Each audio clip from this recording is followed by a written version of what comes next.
గతేడాది ప్రయాగ్రాజ్ కుంభమేళా సందర్భంగా ఒక్కసారిగా నెట్టింట పాపులర్ అయింది మోనాలిసా.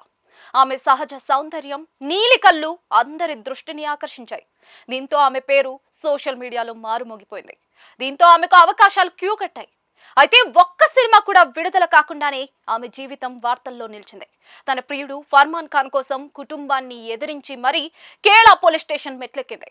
కేరళలోని తిరువనంతపురంలో హిందూ సంప్రదాయం ప్రకారం తన ప్రియుడు ఫర్మాన్ ఖాన్ ను పెళ్లి చేసుకుంది.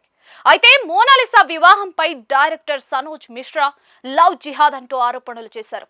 మరోవైపు మోనాలిసా పెళ్లిపై ఆమె బంధువైన విజయ్ భోస్లే మాట్లాడుతూ మోనాలిసా మైనర్ అని, ఈ పెళ్లి చట్టబద్ధం కాదని అన్నారు.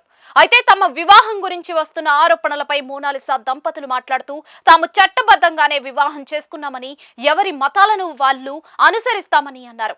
తాజాగా తన భర్తతో కలిసి మోనాలిసా కొచ్చిలో నిర్వహించిన విలేకరుల సమావేశంలో దర్శకుడు సనోజ్ మిశ్రాపై సంచలన ఆరోపణలు చేసింది. తనకు తెలిసిన ఒక సినీ దర్శకుడు సినిమాల పేరుతో మైనర్ బాలికలతో అసభ్యంగా ప్రవర్తించాడని ఆరోపించింది. తనకు తన భర్తకు ప్రాణ బెదిరింపులు వస్తున్నాయని ఆరోపిస్తూ కేంద్ర, కేరళ, మధ్యప్రదేశ్ రాష్ట్ర ప్రభుత్వాల సహాయం కోరింది. దర్శకుడు తన గురించి చెడుగా మాట్లాడుతున్నాడని, తన సినిమాల్లో తనకు అవకాశం ఇవ్వడం లేదని కూడా ఆరోపించింది. అతని సినిమాల్లో ఎవరు నటించాలనుకుంటారు? అతను చాలా చెడ్డ, అసభ్యకరమైన వ్యక్తి. సినిమాల పేరుతో మైనర్ బాలికలతో అసభ్యంగా ప్రవర్తిస్తాడు. అతని పేరు పలకడానికే సిగ్గుగా ఉంది. అతడు షూటింగ్ సమయంలో పలుమార్లు శరీర భాగాలను తాకుతూ లైంగికంగా వేధించారు. ఆ చేదు అనుభవం గురించి ఇంట్లో వారికి చెబితే మొదటి సినిమా కథ సర్దుకుపోవాలని చెప్పారని, ఎవరికీ చెప్పుకోలేక మౌనంగా ఉండిపోయానని అంటూ ఎమోషనల్ అయింది మోనాలిసా. అతడు తన పెళ్లిని లవ్ జిహాద్ అని అనడానికి కారణం తనపై ఉన్న కక్షే కారణమని అన్నారు. తన పెళ్లి గురించి తప్పుడు ఆరోపణలు చేస్తున్న ఆ దర్శకుడిపై పోలీసులకు ఫిర్యాదు చేస్తానని అన్నారు.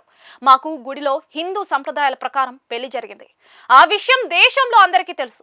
దర్శకుడు తీవ్రవాదం ఉండాలని, ప్రజలు ఒకరితో ఒకరు పోరాడుకోవాలని కోరుకుంటూ ఉన్నారు.